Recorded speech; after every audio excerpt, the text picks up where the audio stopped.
Telepon dari ibuku berdering riang.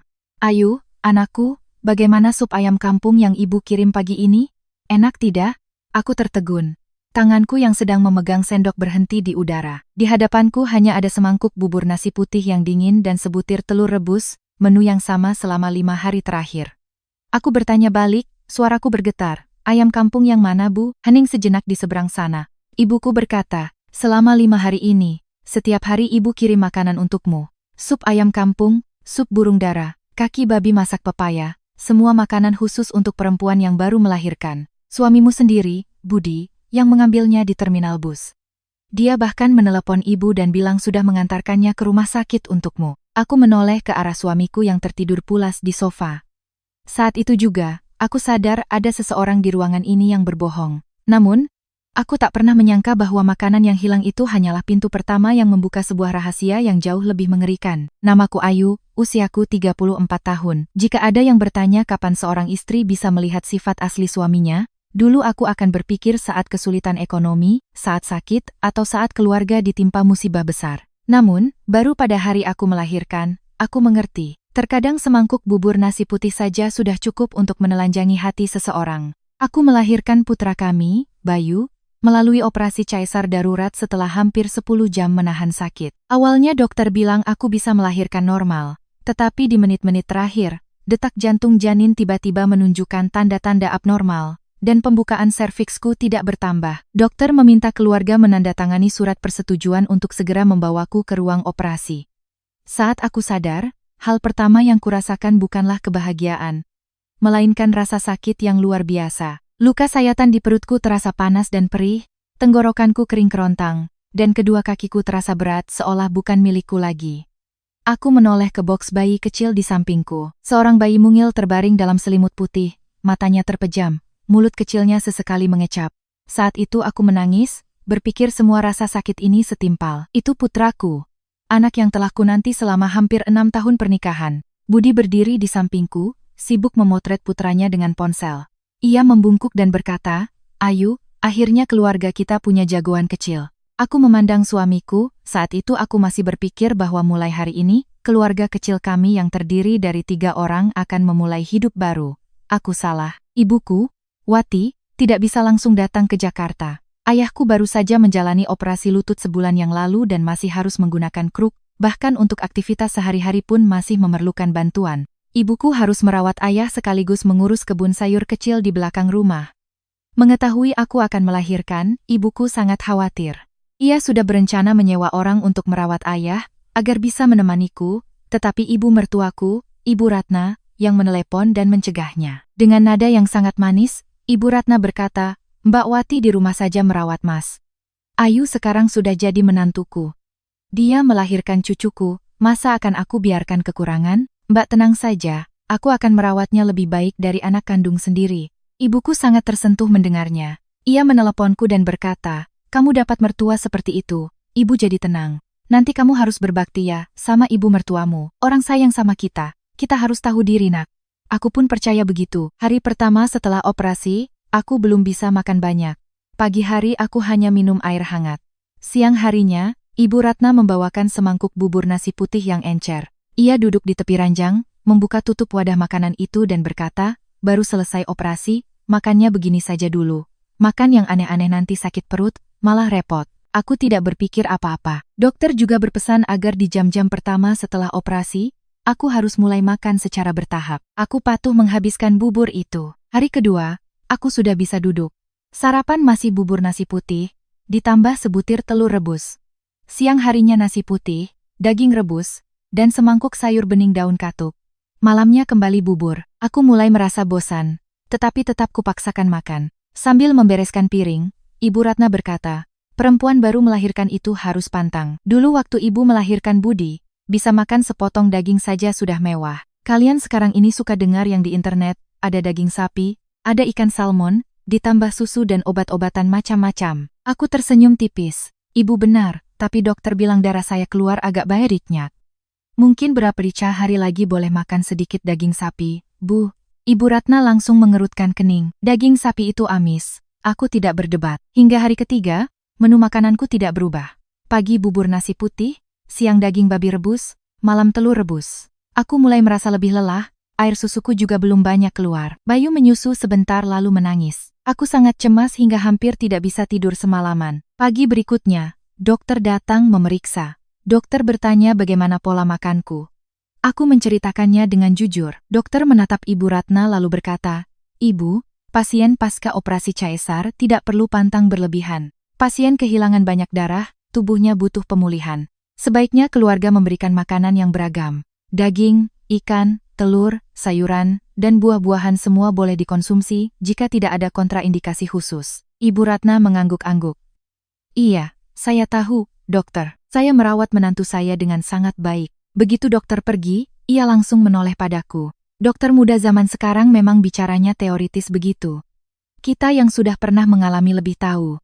Aku merasa sedikit kesal tetapi tetap diam. Aku berkata, "Bu, mungkin siang ini bisa tolong belikan saya sedikit ikan atau daging sapi? Saya sudah beberapa hari makan daging rebus, mulut rasanya hambar sekali." Ibu Ratna meletakkan gelas dengan keras ke meja. "Kamu di kamar VIP begini masih belum puas juga?" Aku terkejut. "Saya tidak bilang apa-apa soal kamar kok, Bu." Ibu Ratna menyeringai. "Kamar ini sehari berapa biayanya kamu tahu? Ada AC, ada kamar mandi dalam, ada perawat bolak-balik. Orang lain melahirkan satu kamar diisi beberapa orang. Kamu sudah enak begini, sekarang masih menuntut makanan enak lagi." Aku menatapnya. Kamar ini aku sendiri yang mendaftar dan membayarnya, tetapi aku tidak mengatakannya. Aku tidak ingin baru melahirkan sudah bertengkar dengan ibu mertua. Tepat saat itu, Budi masuk. Ia mendengar kalimat terakhir ibu mertuaku. Ia meletakkan tas di kursi lalu bertanya, "Ada apa, Bu?" Ibu Ratna langsung menghela napas. "Tidak ada apa-apa. Istrimu ini mengeluh masakan ibu tidak enak, minta daging sapi, minta ikan." Aku menatap suamiku, menunggu ia mengucapkan satu kalimat yang adil. Cukup satu kalimat saja. Namun, Budi malah menoleh padaku. "Kamu ini ada-ada saja." Aku bertanya, "Aku kenapa?" Ia menarik kursi dan duduk. "Ibu kan sudah tua. Beberapa hari ini setiap pagi bangun lebih awal untuk memasak buatmu. Kalau bisa dimakan ya dimakan, kalau tidak bisa makan banyak ya makan sedikit. Jangan menuntut ini itu, nanti ibu kira kamu tidak menghargai." Tenggorokanku terasa tercekat. "Aku hanya minta ganti menu." "Nanti saja gantinya," jawabnya sambil meraih ponsel. "Cuma beberapa hari di rumah sakit, kamu sabar sedikit memangnya kenapa?" Aku menatap suamiku lama. Pria ini pernah berkata padaku bahwa saat aku melahirkan, ia akan mengambil cuti seminggu untuk merawatku dan anak kami. Kenyataannya, sejak aku masuk rumah sakit, ia hanya muncul di pagi dan malam hari. Sebagian besar waktunya ia habiskan dengan menatap ponsel. Jika aku bertanya, ia bilang kantor sedang sibuk. Aku tidak curiga. Aku selalu berpikir pria punya pekerjaannya sendiri. Aku juga seorang wanita karier. Aku mengerti tekanan pekerjaan. Aku adalah manajer penjualan di sebuah perusahaan alat kesehatan. Penghasilanku jauh lebih tinggi dari Budi. Selama bertahun-tahun, sebagian besar biaya rumah tangga aku yang menanggung. Aku tidak pernah menjadikan uang sebagai bahan perdebatan dengan suami. Aku pikir dalam pernikahan, siapa yang berpenghasilan lebih besar, kontribusinya lebih besar, yang penting keluarga damai. Mungkin pemikiran itulah yang membuatku mengabaikan terlalu banyak hal. Sore di hari keempat, seorang perawat muda masuk untuk mengganti perban lukaku. Orangnya cukup ramah. Setelah selesai, ia melirik ke meja makanku lalu bertanya, "Hari ini kakak tidak makan sup herbalnya?" Aku terkejut. "Sup herbal apa, Dik?" Perawat itu juga bingung. "Wah, apa saya salah kamar ya?" Ia menunjuk keluar pintu. "Kemarin saya lewat, lihat keluarga kakak bawa tas besar sekali. Aroma obat herbalnya wangi sampai ke seluruh koridor. Saya bahkan berpikir kakak dirawat dengan baik sekali, pasti cepat pulih." Aku menoleh ke Budi. Ia sedang berdiri di dekat jendela. Wajahnya sempat tegang, tetapi hanya beberapa detik kemudian ia tersenyum. "Kamu salah lihat. Kemarin keluarga kami tidak bawa apa-apa." Perawat itu menggaruk kepala. "Mungkin saya memang salah lihat." Ia pamit lalu keluar. Aku menatap pintu yang baru saja tertutup. Di dalam hatiku muncul perasaan yang sangat aneh, bukan curiga, hanya sebuah kejanggalan yang sulit dijelaskan. Aku bertanya, "Kemarin ibu bawa sesuatu?" Budi tidak menatapku. "Tidak." Ia terus memainkan ponselnya. "Perawatkan keliling satu lantai, mungkin salah lihat kamar." Aku hanya berohria. Malamnya, Ibu Ratna membawakan makanan, masih daging babi rebus. Begitu aku membuka wadahnya, tenggorokanku terasa mual. Bau daging yang dingin membuatku ingin muntah. Aku meletakkan sumpit. Ibu Ratna melihatnya dan bertanya, "Kenapa lagi?" Aku berkata, "Saya agak mual, tidak sanggup makan." Bu. Ia menggeleng. Kamu ini manja sekali.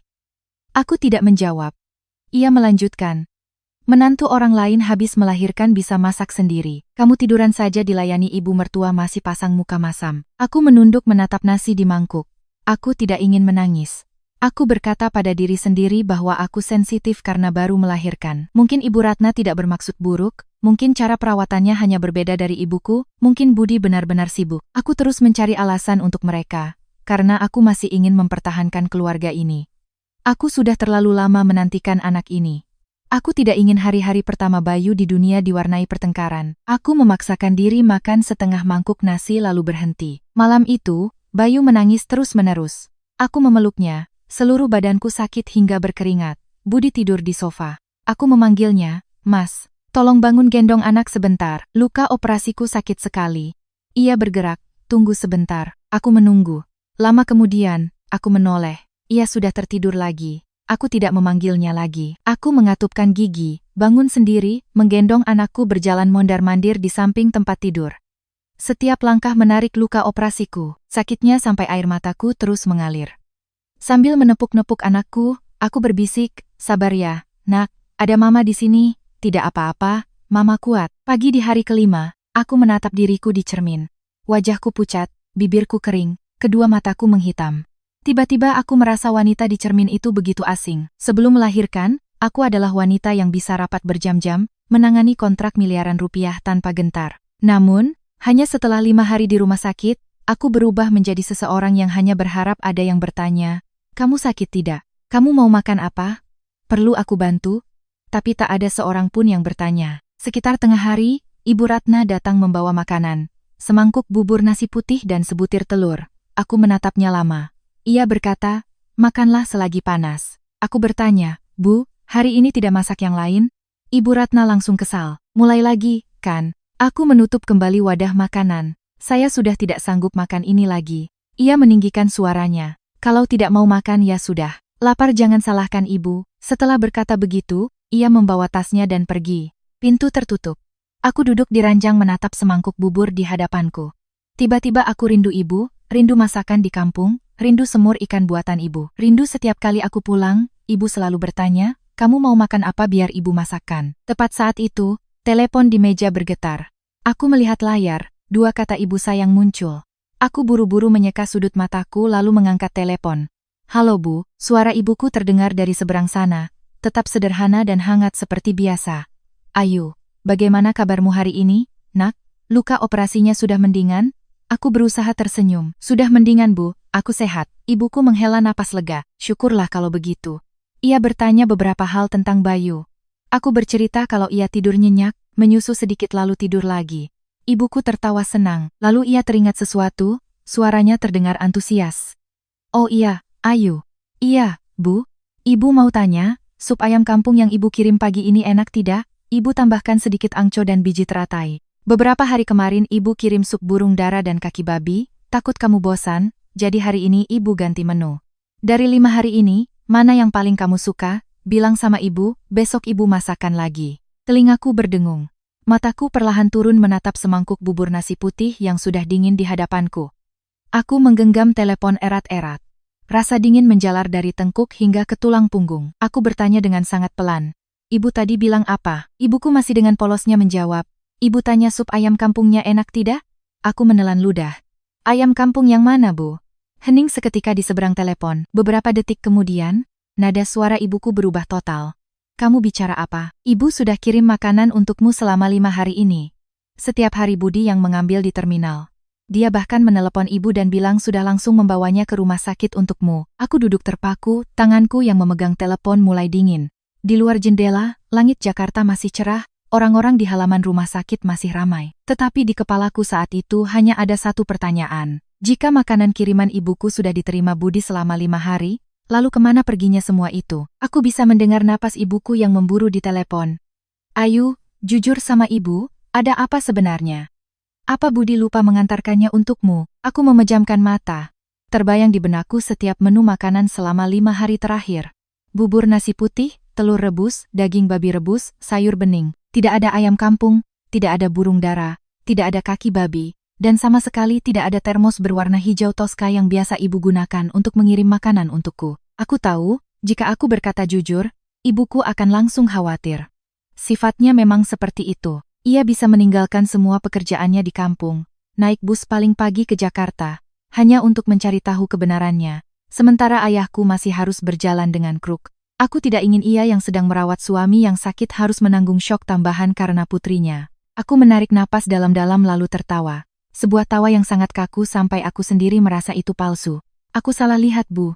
Ibuku bertanya lagi. Salah lihat bagaimana? Aku cepat-cepat berkata, aku baru bangun tidur jadi masih linglung. Tadi pagi Mas Budi sudah membawakannya. Ayamnya sudah hampir habis aku makan. Biji teratainya empuk sekali, kuahnya juga manis. Hening beberapa detik di seberang sana. Aku menggenggam ujung selimut. Akhirnya, ibuku menghela napas lega. Bikin ibu kaget saja. Aku berusaha tersenyum. Habis melahirkan jadi pelupa, Bu. Suara ibuku langsung melembut. Ya sudah kalau begitu. Ibu hanya takut di sana mereka sibuk, lupa tidak mengantarkan untukmu. Besok ibu ganti jadi sup ikan gabus ya. Dulu nenekmu bilang perempuan habis melahirkan bagus makan ikan gabus. Mendengarnya, mataku terasa panas. Bu, besok tidak usah kirim lagi. Ia langsung bertanya, kenapa? Aku menjawab, aku tidak habis makannya. Dokter di rumah sakit juga bilang jangan makan terlalu banyak.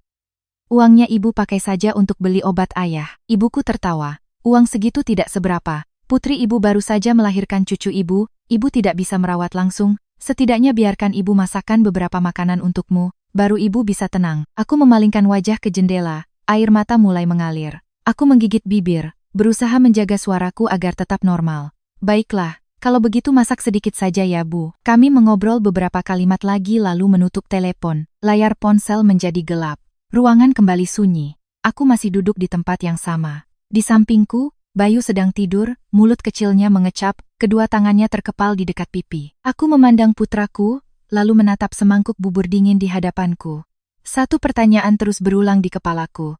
Kemana perginya makanan kiriman ibu? Jika Budi benar-benar menerimanya, mengapa ia tidak memberikannya padaku? Jika ia lupa 1 hari, aku masih bisa percaya.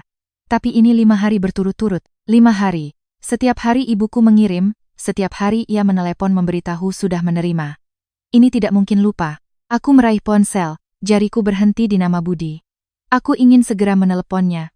Bertanya langsung, menuntut penjelasan. Tapi tepat saat akan menekan tombol panggil, aku berhenti. Ada sesuatu dalam diriku yang berkata jangan bertanya sekarang. Jika ia berbohong, ia akan punya waktu untuk menghapus jejak. Jika Ibu Ratna tahu aku curiga, ia juga akan mencari cara untuk menutupi. Aku sudah bertahun-tahun bekerja di bidang bisnis. Aku pernah duduk di hadapan klien yang perkataannya tidak sesuai dengan perbuatannya. Hal pertama yang kupelajari bukanlah menginterogasi, melainkan mengumpulkan informasi yang cukup sebelum membuka mulut. Aku meletakkan ponselku.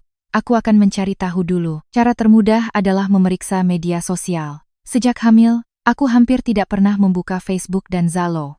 Aku lelah, pekerjaan banyak dan tidak suka memamerkan kehidupan pribadi. Tapi Sari berbeda. Adik iparku itu sangat suka mengunggah foto. Mulai dari makanan, baju baru, kotak kosmetik, hingga setiap kali ibu mertua membelikannya sesuatu, ia selalu mempostingnya di media sosial. Sari adalah istri Agus, adik Budi. Mereka menikah sudah lebih dari setahun. Saat ini Sari sedang hamil hampir 5 bulan. Sejak hamil, ia semakin sering memposting. Kadang mengeluh mual, kadang pamer dibelikan suami sesuatu, kadang memuji ibu mertua yang pengertian. Aku membuka Zalo, mencari nama Sari. Foto profilnya adalah seorang perempuan mengenakan gaun hamil berwarna krem, tangan di atas perut, dengan latar belakang sebuah kafe yang cukup mewah. Aku mengklik halaman profilnya. Postingan pertama muncul kurang dari 1 jam yang lalu. Melihat foto itu, seluruh tubuhku menegang. Di atas meja makan kaca, ada sebuah mangkuk porselen besar. Di dalamnya ada seekor ayam kampung kecil, kuah supnya berwarna coklat bening, dikelilingi biji teratai, angco, dan beberapa potong herbal. Asapnya masih mengepul. Tepat di samping mangkuk itu, ada sebuah termos berwarna hijau Tosca. Di badan termos itu ada stiker berbentuk bunga teratai yang sedikit miring ke kanan. Aku menatap lekat-lekat benda itu. Tidak mungkin salah. Termos itu aku sendiri yang membelikannya untuk ibu saat ulang tahunnya tahun lalu. Waktu itu ibu masih mengomel kenapa buang-buang uang. Termos yang lama masih bisa dipakai. Aku bilang termos ini tahan panas lebih lama. Nanti kalau ibu pergi kemana-mana bawa bubur atau air lebih praktis. Ibu sangat merawatnya. Suatu kali tutupnya tergores, ia menyesalinya seminggu penuh. Aku memperbesar foto itu. Goresan di pinggir tutupnya masih ada, stiker bunga teratai juga di posisi yang sama. Telapak tanganku terasa dingin. Di bawah foto itu, Sari menulis, mual parah tidak bisa makan apa-apa. Beruntung punya ibu mertua yang sayang menantu, setiap pagi selalu ganti menu. Hari ini sup ayam kampung biji teratai, ibu bilang harus makan biar cucunya sehat. Aku membaca setiap kata, lalu membacanya lagi. Ibu mertua yang sayang menantu, setiap pagi selalu ganti menu. Aku tertawa. Sebuah tawa kering keluar dari tenggorokanku. Aku tidak tahu saat itu aku harus marah atau sakit hati. Saat aku terbaring di rumah sakit makan bubur nasi putih, Ibu Ratna membawakan makanan kiriman ibuku untuk Sari. Tidak hanya membawakannya, ia bahkan mengaku itu masakannya sendiri. Aku menggulir ke postingan kemarin. Semangkuk sup burung dara, di sampingnya masih ada termos hijau itu. Tulisannya, ibu mertua takut cucunya kurang gizi, bilang menantunya tinggal makan saja, semuanya biar ibu yang urus. Aku terus menggulir. Hari sebelumnya, kaki babi masak pepaya, termos hijau itu muncul lagi. Terus, semangkuk sup ikan gabus masak kunyit, benda yang sama. Aku menghitung, 1, 2, 3, 4, 5. Tepat 5 hari, tepat sesuai dengan menu yang baru saja ibuku sebutkan. Aku meletakkan ponsel di dadaku. Aku tidak bisa bernapas. Ibuku di kampung bangun pagi-pagi sekali. Memilih ayam yang bagus, membersihkannya, merebusnya berjam-jam, memasukkannya ke dalam termos, lalu pergi ke tempat penitipan bus. Ia melakukan semua itu karena berpikir putrinya sedang kesakitan setelah operasi. Ia tidak kaya. Setiap kali aku mengirim uang, ia malah menyuruhku menyimpannya untuk membesarkan anak. Namun, makanan yang ia masak dengan penuh kasih sayang untukku malah menjadi alat bagi Ibu Ratna untuk mengambil hati orang lain. Aku memejamkan mata, air mata mengalir di kedua sisi pelipisku. Kali ini aku tidak berusaha menyekanya, kubiarkan mengalir. Bukan karena menyesali ayam itu, bukan karena menginginkan daging itu, tetapi karena kasihan pada ibuku. Aku membayangkan betapa sakit hatinya jika ia tahu. Orang boleh mengambil uangku, boleh memakan makananku, tetapi mereka tidak berhak mengambil kasih sayang ibuku dan mengubahnya menjadi hadiah dari mereka. Aku membuka mata. Rasa sakit di hatiku perlahan berubah menjadi dingin. Aku mulai mengambil tangkapan layar, setiap foto, setiap status, setiap tanggal posting. Aku menyimpannya semua dalam satu folder terpisah. Kemudian aku menggulir lebih jauh ke bawah. Aku ingin tahu sejak kapan ini dimulai. Dan kemudian aku melihat sebuah foto lain. Kali ini bukan makanan. Sari sedang duduk di sofa di apartemennya. Di pangkuannya ada sebuah selimut bayi berwarna kuning pucat dengan bordiran gambar awan. Aku memperbesar foto itu, jantungku berdebar kencang. Aku tahu selimut itu. Sekitar seminggu sebelum aku melahirkan, Lani, wakil manajer di kantorku, menelepon dan mengatakan bahwa seluruh tim sudah patungan membelikan Bayu satu set selimut bayi impor. Ia bilang, kami titip lewat Budi ya, kamu sebentar lagi melahirkan. Jangan ke kantor lagi. Aku setuju. Malam itu aku bertanya pada Budi, ia bilang hadiahnya masih di bagasi mobil, besok akan dibawa ke rumah. Setelah itu aku sibuk masuk rumah sakit dan lupa. Sekarang selimut itu ada di tangan Sari. Di bawah foto itu ia menulis, nenek sudah siapkan untuk si kecil. Belum lahir saja sudah disayang sekeluarga begini. Kulit kepalaku terasa kesemutan. Satu kali bisa disebut kebetulan, dua kali masih bisa dicari alasan, tetapi sampai di sini, tidak ada lagi yang bisa dibenarkan. Aku terus memeriksa. Satu set pakaian bayi, satu kotak sapu tangan bayi, sebuah penghangat susu kecil. Ada beberapa barang yang kukenali, ada yang tidak aku yakin, tetapi semakin aku menggulir, aku semakin merasa takut. Aku mulai teringat kata-kata Budi. Hadiah dari kantormu sudah diterima, aku simpan di rumah. Temanmu kirim angpau, ibu yang simpan. Hadiahnya banyak sekali, nanti pulang baru diperiksa. Aku tidak pernah curiga.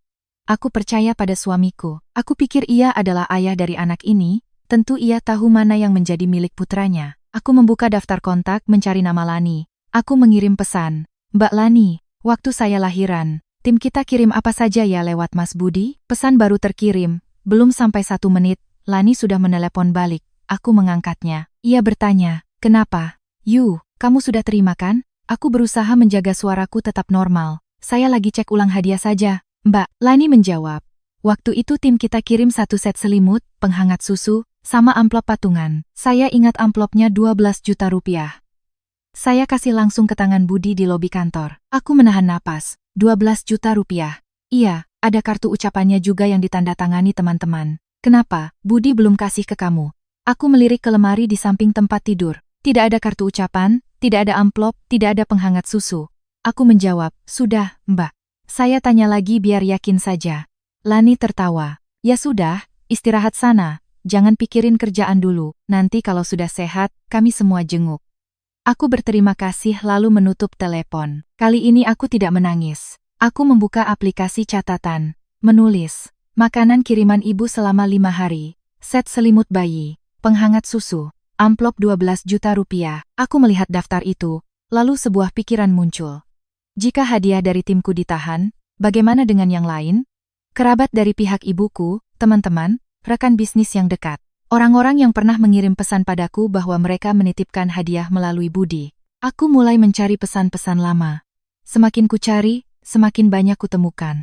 Seorang teman kuliah pernah mengirim pesan, "Aku titip kado buat keponakan lewat suamimu ya." Seorang klien setia mengatakan sudah meminta asistennya mengantarkan parsel hadiah ke kantor Budi. Seorang sepupuku bahkan memotret amplop dan bilang sudah memberikannya pada Ibu Ratna di rumah sakit. Aku belum menerima satu pun dari semua itu. Ruangan tiba menjadi dingin. Aku menatap ke arah boks bayi. Bayu masih tertidur.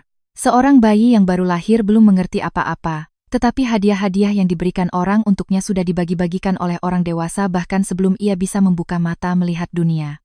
Aku merasa jijik. Sekitar pukul 6 sore lebih, notifikasi pesan dari Budi masuk. Ia menulis, "Aku lagi di jalan ke rumah sakit, kamu butuh dibelikan sesuatu?" Aku menatap tulisan itu lama sekali. Jika ini beberapa jam yang lalu, aku akan menjawab, "Belikan aku sekotak susu atau buah-buahan." Tapi sekarang aku hanya mengetik satu kata, "Tidak perlu." Kemudian aku meletakkan ponsel. Aku melihat kembali semua foto yang telah kusimpan.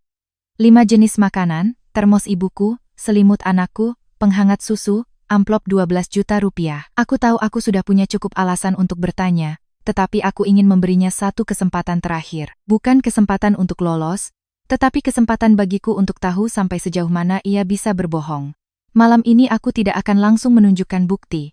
Aku hanya akan bertanya satu kalimat yang sangat sederhana. "Mas, hari ini ibuku ada kirim makanan tidak?" Jika ia berkata jujur, mungkin di hatiku masih ada sedikit celah. Tapi jika ia terus berbohong, aku sendiri yang akan menutup pintu itu, dan kali ini tidak akan pernah terbuka lagi. Hampir pukul 7 malam, pintu kamar rumah sakit terbuka. Budi masuk, di tangannya ada sebuah kantong plastik berisi beberapa buah jeruk dan sekotak susu UHT. Ia berjalan sambil menunduk menatap ponsel, baru setelah menutup pintu ia mengangkat kepala. "Gimana anak kita hari ini, sayang?" Aku duduk bersandar di kepala ranjang.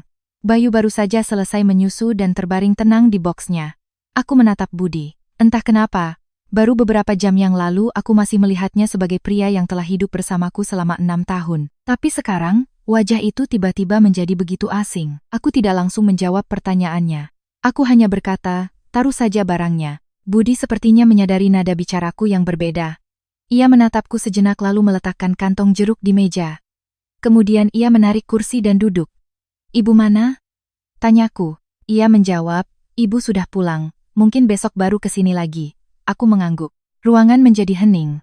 Budi membuka ponselnya. Baru saja ia akan melanjutkan melihat sesuatu, aku bersuara, "Hari ini ibuku ada kirim makanan tidak, Mas?" Jari-jarinya berhenti di layar. Hanya sekejap, sangat cepat. Jika dulu, mungkin aku tidak akan memperhatikan. Tapi saat ini aku melihatnya dengan sangat jelas. Tatapan Budi sedikit goyah. Ia tidak menatapku dan bertanya balik, "Ibumu?"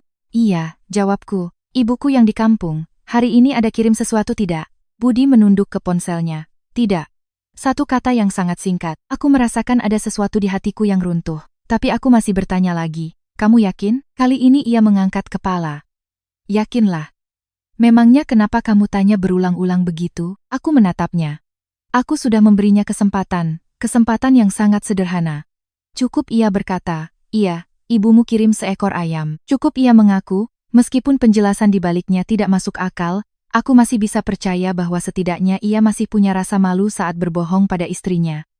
Tapi ia tidak melakukannya. Budi memilih untuk berbohong dengan tenang. Aku bertanya lagi. "Kalau selama 5 hari ini," ia sedikit mengerutkan kening.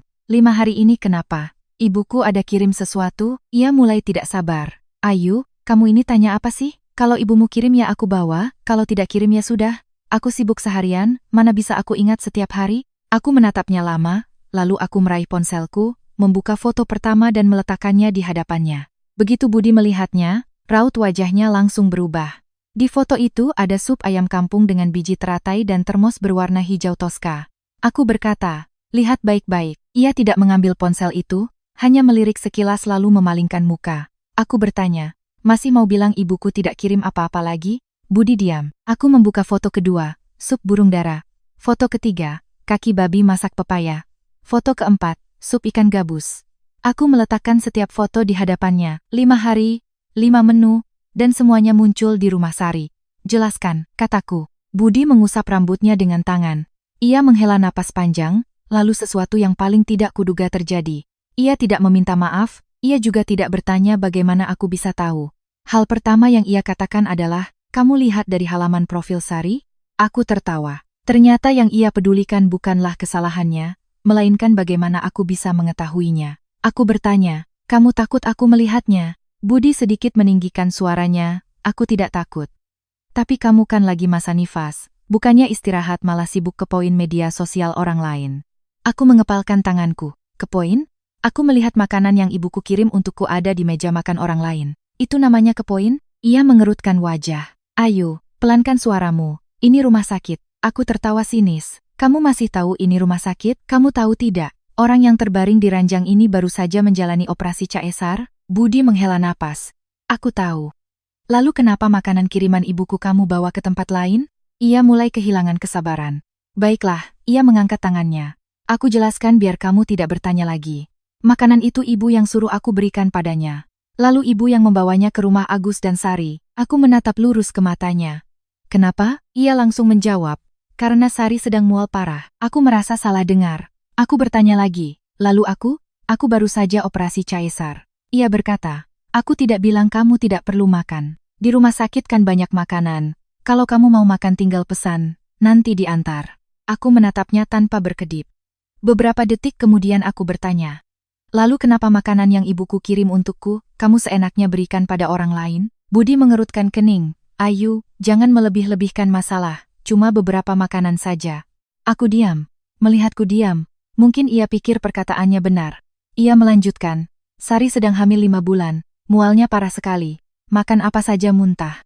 Ibu kasihan melihatnya kurus. Kamu kan kondisinya lebih baik. Lagi pula, kamu punya uang, mau makan apa saja kan bisa beli. Aku mendengar setiap katanya dengan sangat jelas. Kamu punya uang, mau makan apa saja bisa beli. Aku bertanya, jadi karena aku punya uang, makanan kiriman ibuku juga menjadi milik keluargamu? Budi mengibaskan tangannya, aku tidak bilang begitu.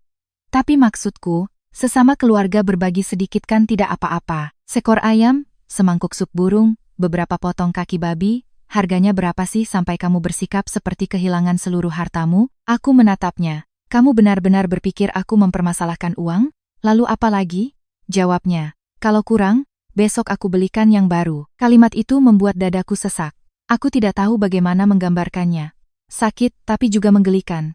Seekor ayam yang baru. Ia pikir cukup dengan membeli seekor ayam yang baru bisa menggantikan ibuku yang bangun pagi-pagi ke pasar, bisa menggantikan tangan ibuku yang membersihkan setiap burung dara, bisa menggantikan perjalanan ibuku membawa termos itu ke terminal, bisa menggantikan ibuku yang di kampung dengan cemas menunggu telepon bertanya, apakah putrinya suka masakannya? Aku bertanya. Kamu tahu ibuku harus bangun jam berapa untuk memasaknya? Budi tidak menjawab. Aku melanjutkan, kamu tahu ayahku sedang sakit kaki, dan ibuku harus merawatnya sambil mengkhawatirkanku. Ia masih diam. Aku menatapnya. Kamu pergi ke terminal mengambil makanan itu. Kamu menelepon ibuku dan bilang sudah membawanya ke rumah sakit. Artinya kamu laku betul untuk siapa makanan itu dikirim, tapi kamu tetap memberikannya pada ibumu. Lalu selama 5 hari kamu melihatku makan bubur nasi putih dan daging rebus. Kamu tidak pernah merasa ada yang salah? Budi dengan kesal berdiri. Sudah kubilang, ibu melakukan itu karena kasihan pada Sari. Kamu kenapa terus mempermasalahkan satu hal ini? Aku bertanya. Lalu bagaimana dengan selimut Bayu? Ia terdiam. Aku membuka foto Sari yang sedang memegang selimut kuning itu dan menunjukkannya padanya. Kali ini Budi benar-benar terkejut. Aku berkata, selimut itu dibeli oleh rekan-rekan kantorku untuk anakku. Kenapa ada di rumah Sari? Ia menelan ludah. Yang itu aku tidak tahu. Aku mengangguk, tidak tahu. Mungkin ibu pikir selimutnya bagus jadi dibawa ke sana untuk dilihat-lihat? Aku tersenyum. Dilihat-lihat, lalu Sari mempostingnya dan bilang itu hadiah dari neneknya. Budi tidak bisa berkata-kata. Aku melanjutkan. Lalu penghangat susunya? Ia menatapku. Penghangat apa? Penghangat susu yang dikirim kantorku bersama selimut itu. Di mana barangnya? Ia mengalihkan pandangan. Mungkin di rumah. Aku berkata. Lalu amplop berisi 12 juta rupiah. Kali ini aku melihat dengan jelas raut wajahnya berubah. Ia bertanya, siapa yang bilang padamu? Aku tertawa. Nah, akhirnya kamu menanyakan pertanyaan yang tepat. Siapa yang bilang padaku, bukan di mana uangnya. Budi meninggikan suaranya. Aku hanya bertanya. Aku menatapnya. Mbak Lani bilang ia memberikannya langsung ke tanganmu. Ia diam. Aku menunggu. Beberapa saat kemudian ia baru berkata, uang itu ibu yang pegang. Aku bertanya, kenapa ibumu yang pegang? Ia menjawab, ibu bilang uang angpau lahiran kan banyak. Kamu di rumah sakit buat apa pegang uang? Biar ibu yang simpan, nanti untuk beli perlengkapan cucunya. Aku bertanya dengan sangat perlahan, uang dari rekan-rekan kerjaku untuk anakku, tapi kamu yang memutuskan untuk memberikannya pada ibumu? Ia mulai marah. Ya Tuhan, cuma belasan juta rupiah saja kamu hebohnya seperti miliaran. Sampai di sini, aku tidak bisa menahan diri lagi. Aku berkata, jangan mengalihkan pembicaraan. Aku tidak bertanya berapa jumlahnya. Aku bertanya kenapa aset yang dikirim orang untukku dan anakku? Kamu punya hak untuk memutuskan seenaknya. Budi memukul pegangan kursi. Karena aku suamimu. Aku ayah Bayu.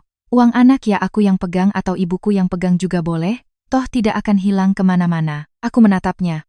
Kamu tadi bilang apa? Ia mengulangi, aku bilang tidak akan hilang kemana-mana. Aku bertanya, lalu makanan dari ibuku? Ia menghela napas kasar. Sudah kubilang diberikan pada Sari. Lalu selimutnya. Ibu lihat Sari sebentar lagi melahirkan, jadi diberikan dulu. Nanti beli yang lain untuk Bayu. Mendengar itu, aku mengerti.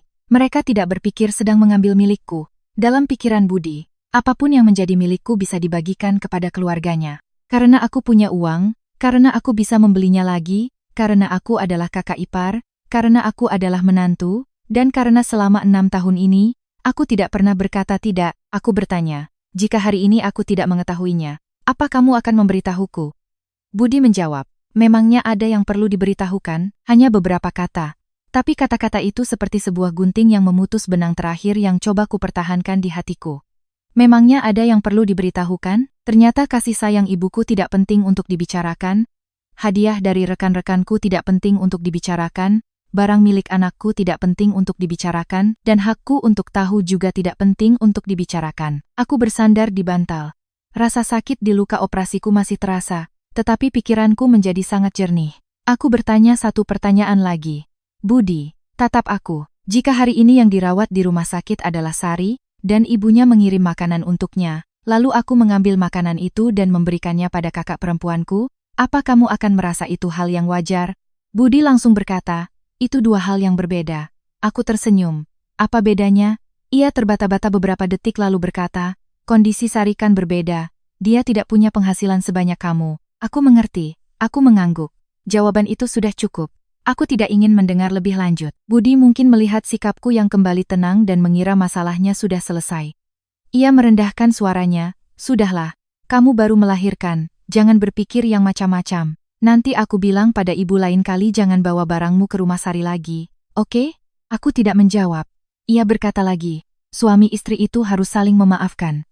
Kita kan bersaudara. Nanti juga saling membutuhkan. Kamu sebagai kakak ipar, kondisimu lebih baik. Bantu adik-adikmu sedikit juga tidak akan rugi. Aku bertanya, apa bantuanku selama ini belum cukup? Budi terdiam. Ia tidak menjawab. Mungkin ia sendiri tahu jawabannya. Aku sudah membantu terlalu banyak. Mobil yang dipakai Agus, modal untuk membuka toko, setiap kali Ibu Ratna sakit, pesta-pesta keluarga, tagihan listrik dan air di rumah. Bahkan berbulan-bulan Budi tidak memberiku uang belanja, aku juga tidak pernah bertanya. Tapi anehnya, ketika kebaikan diberikan terlalu lama, orang mulai lupa bahwa itu adalah kebaikan. Mereka menganggapnya sebagai kewajiban. Budi berjalan ke arah sofa. Sambil duduk ia berkata, besok aku suruh ibu kembalikan termosnya. Masalah selesai. Aku menatap punggungnya. Tidak, masalah ini tidak bisa selesai. Tapi aku tidak mengatakannya. Aku hanya berkata, tidurlah. Budi menoleh menatapku. Sepertinya ia sedikit terkejut. Ia bertanya, kamu sudah tidak marah lagi? Aku menjawab, aku lelah. Ia mengangguk. Kalau begitu tidurlah, jangan banyak pikiran. Lalu ia berbaring di sofa. Belum sampai setengah jam, napasnya sudah teratur. Aku berbaring di ranjang, mataku menatap langit-langit. Bayu tidur di sampingku. Ruangan gelap, hanya ada cahaya redup dari lampu tidur di kepala ranjang. Aku tidak menangis. Untuk pertama kalinya sejak mengetahui kebenaran, aku tidak ingin menangis lagi. Aku hanya merasa dingin. Perlahan aku meraih laptop di dalam tas. Membukanya, masuk ke akun internet banking. Jika Budi sudah berkata aku berkecukupan, jika seluruh keluarganya menganggap karena aku berpenghasilan lebih besar, maka apa yang menjadi milikku bisa dibagi seenaknya, maka aku ingin tahu selama 6 tahun ini, sebenarnya berapa banyak uang yang telah kukeluarkan untuk keluarga yang bahkan semangkuk sup ayam kiriman ibuku pun tidak rela mereka berikan padaku. Aku mengunduh laporan rekening pertama, lalu yang kedua, yang ketiga. Setiap angka muncul di layar, dan semakin kulihat, semakin aku mengerti. Sup ayam itu bukanlah hal yang paling mengerikan. Itu hanyalah seutas benang kecil. Dan sekarang, aku bersiap menarik benang itu untuk melihat betapa besarnya tirai yang ada di baliknya.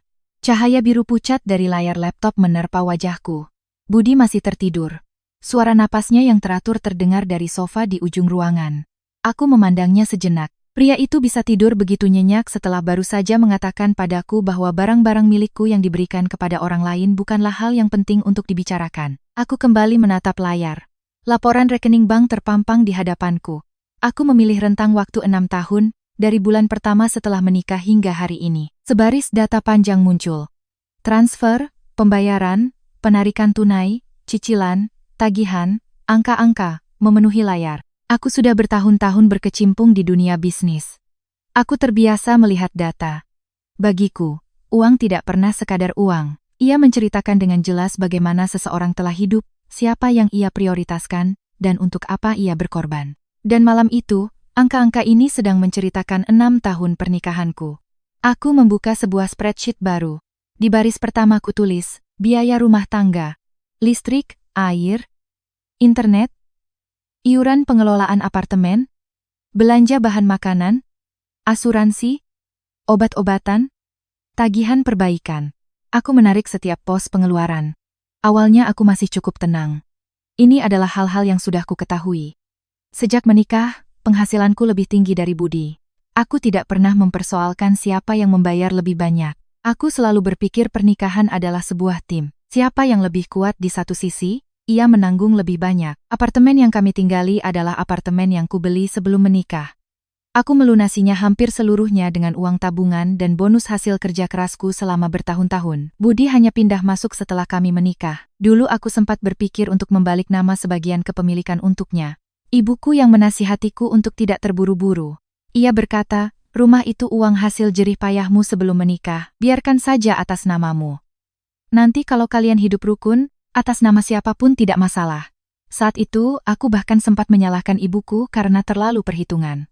Sekarang baru kusadari ia jauh lebih bijaksana dariku. Setelah menikah lebih dari setahun, Ibu Ratna pindah dari kampung untuk tinggal bersama kami. Alasannya awalnya sangat masuk akal. Ia bilang sudah tua, sendirian di kampung terasa sepi. Budi ingin merawat ibunya, aku langsung setuju. Aku bahkan membelikan tempat tidur baru dan merenovasi satu kamar untuknya. Biaya hidup meningkat, aku tidak terlalu memperhatikannya. Kemudian, biaya obat darah tinggi, obat tulang, dan biaya pemeriksaan rutinnya sebagian besar aku yang membayar. Aku menggulir ke bawah. Setiap tagihan muncul, 1 juta, 2 juta, 3 juta, terkadang lebih. Aku tidak pernah bertanya pada Ibu Ratna berapa yang ia habiskan, juga tidak pernah bertanya pada Budi kenapa ia tidak ikut berkontribusi. Aku beralih ke kolom lain, pengeluaran untuk keluarga suami. Ini adalah bagian yang hampir tidak pernah kurangkum. Tahun pertama setelah menikah, Budi memintaku mentransfer uang ke kampung untuk memperbaiki atap rumah ibunya. Saat itu musim hujan, ia bilang atapnya bocor, aku langsung transfer. Kemudian biaya cat tembok, ganti pintu, beli kulkas, beli mesin cuci. Setiap pengeluaran jika dilihat satu persatu tidak terlalu besar, tapi ketika disatukan, angkanya mulai memanjang. Aku menghentikan kursor pada sebuah transaksi sekitar 3 tahun yang lalu. Keterangannya, transfer untuk Agus. Aku teringat, saat itu Agus ingin membuka toko aksesoris ponsel, ia kekurangan modal. Ibu Ratna meneleponku sambil menangis. Ia berkata, "Ayu, tolong bantu adikmu kali ini. Dia masih muda, punya semangat usaha.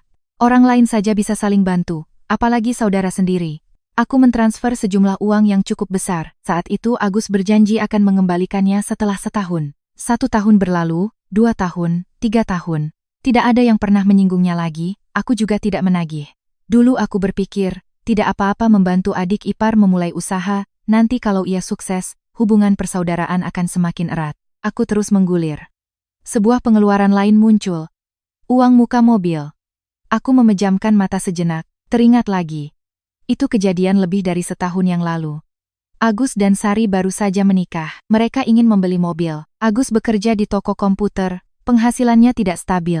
Sari saat itu sudah berhenti bekerja. Bank sulit menyetujui pinjaman mereka.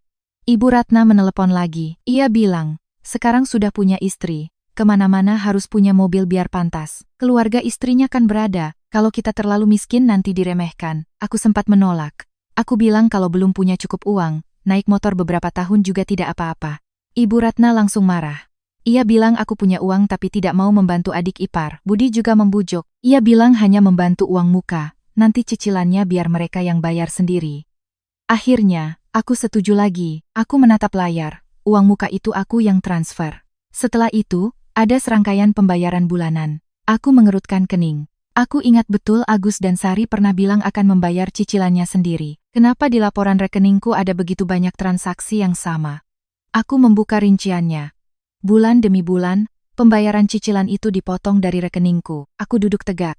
Rasa kantukku hilang sama sekali. Aku mulai menghitung. 1 bulan, 2 bulan, 3 bulan, dan itu berlanjut selama lebih dari setahun. Aku meletakkan tangan di keningku. Ternyata aku tidak hanya membantu uang muka. Aku telah membayar cicilan mobil mereka selama ini. Aku mencoba mengingat. Pernah sekali aku bertanya pada Budi kenapa saldo rekening bulan itu berkurang banyak. Ia bilang untuk biaya asuransi dan beberapa pengeluaran keluarga. Aku percaya. Aku tidak memeriksa. Aku menoleh ke arahnya. Budi masih tertidur. Tiba-tiba aku merasa merinding. Seseorang hanya bisa menyembunyikan sesuatu begitu lama ketika pihak lain terlalu percaya. Aku membuat kolom baru.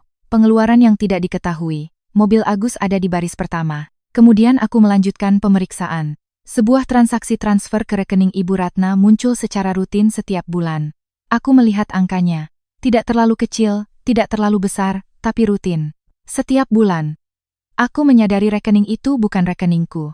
Itu adalah rekening bersama yang dulu kami gunakan untuk menampung sebagian pendapatan dan membayar biaya-biaya. Aku membuka riwayat sumber dana.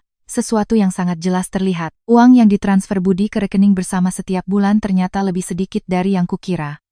Sementara itu, hampir setiap tanggal gajian, ia mentransfer sebagian besar gajinya ke rekening Ibu Ratna. Aku menatap layar lekat-lekat. Dulu aku mengira gaji Budi tidak tinggi.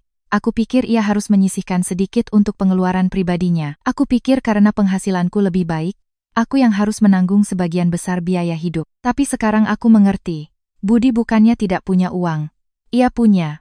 Hanya saja uangnya tidak untuk keluarga kecil kami. Uangnya ia kirimkan untuk ibunya. Sementara uangku yang digunakan untuk membayar semuanya. Biaya rumah, makan, mobil, obat, listrik, air, sumbangan.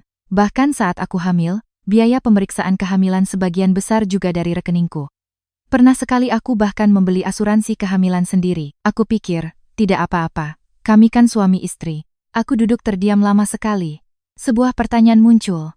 Jika besok aku berhenti bekerja, berapa lama keluarga ini bisa bertahan? Aku tidak bisa menjawab. Mungkin beberapa minggu, mungkin lebih singkat lagi. Aku terus menggulir. Lalu sebuah transaksi membuatku berhenti. Sejumlah besar uang ditransfer ke sebuah rekening asing. Waktunya adalah akhir tahun lalu.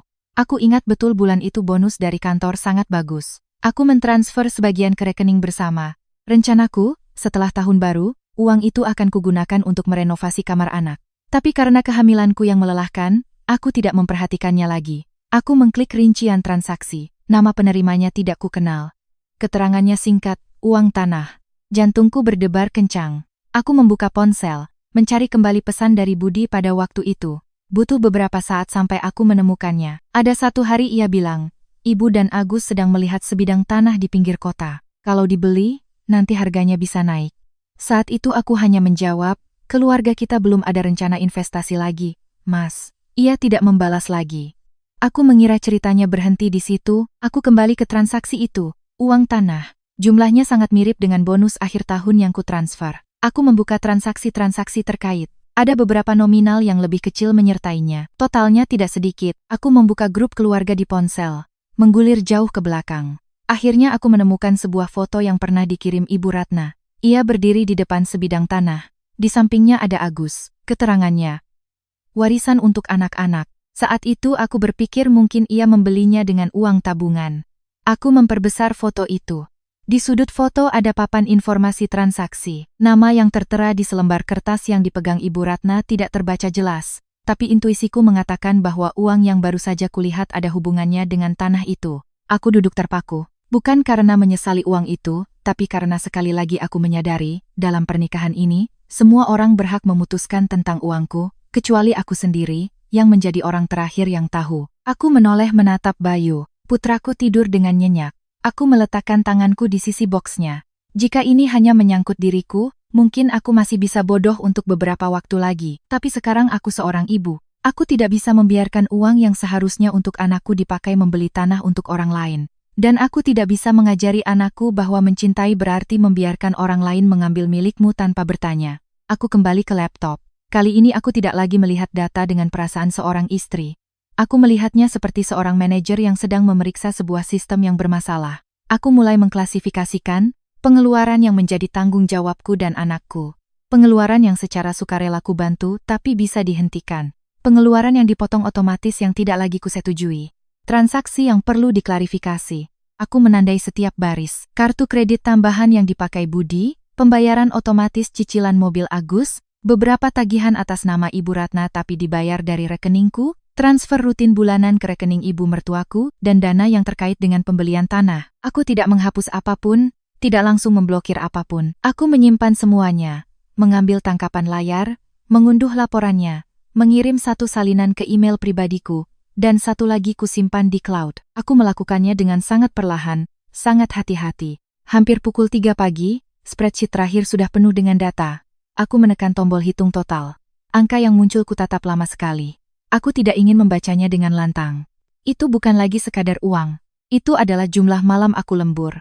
Perjalanan dinas yang melelahkan. Saat-saat aku menahan diri tidak membeli barang yang kuinginkan, bulan-bulan aku berjuang mencapai target penjualan. Itu adalah masa mudaku. Aku telah menaruh semua itu ke dalam sebuah keluarga, dan sebagai gantinya, di hari terlemahku, mereka bahkan mengambil semangkuk makanan kiriman ibuku. Aku tertawa sangat pelan. Tidak ada air mata, hanya merasa diriku sangat bodoh. Tapi anehnya, setelah perasaan itu, aku malah merasa lega. Setidaknya aku telah melihat kebenaran. Yang paling menakutkan bukanlah dimanfaatkan. Yang paling menakutkan adalah dimanfaatkan tapi masih mengira sedang dicintai. Aku menutup spreadsheet itu tapi tidak mematikan laptop. Aku membuka halaman catatan baru, menulis 3 baris, blokir kartu tambahan. Hentikan semua pengeluaran yang bukan tanggung jawabku. Periksa semua dokumen terkait mobil dan pembelian tanah. Aku menatap 3 baris itu. Sederhana, tanpa makian, tanpa air mata, tidak perlu bertengkar. Aku tidak berniat membalas dendam pada siapapun. Aku hanya tidak akan membayar untuk mereka lagi. Jika mereka menganggap uang tidak penting, jika seekor ayam hanyalah seekor ayam, jika sejumlah uangku hanyalah masalah sepele, maka mulai besok mereka akan punya kesempatan untuk membuktikan bahwa mereka bisa hidup sangat baik tanpa masalah sepele itu. Aku menutup laptop. Di luar jendela, langit mulai memucat. Hari akan segera pagi. Budi bergerak di sofa. Ia masih belum tahu, saat ia tidur nyenyak semalaman, istri yang dulu rela menanggung seluruh keluarganya telah lenyap. Wanita yang duduk di ranjang saat ini hanya punya satu tugas, mengambil kembali setiap hal yang menjadi miliknya. Dan tugas pertama akan dimulai begitu Budi melangkah ke kasir pembayaran keesokan paginya. Pukul 6 pagi, sinar matahari pertama menyelinap melalui celah tirai, menyinari seberkas cahaya tipis di lantai kamar rumah sakit. Aku hampir tidak tidur, tapi anehnya, pikiranku lebih jernih dari kapanpun. Bayu masih tertidur. Budi berbaring di sofa, satu kakinya menjulur keluar dari selimut, napasnya teratur.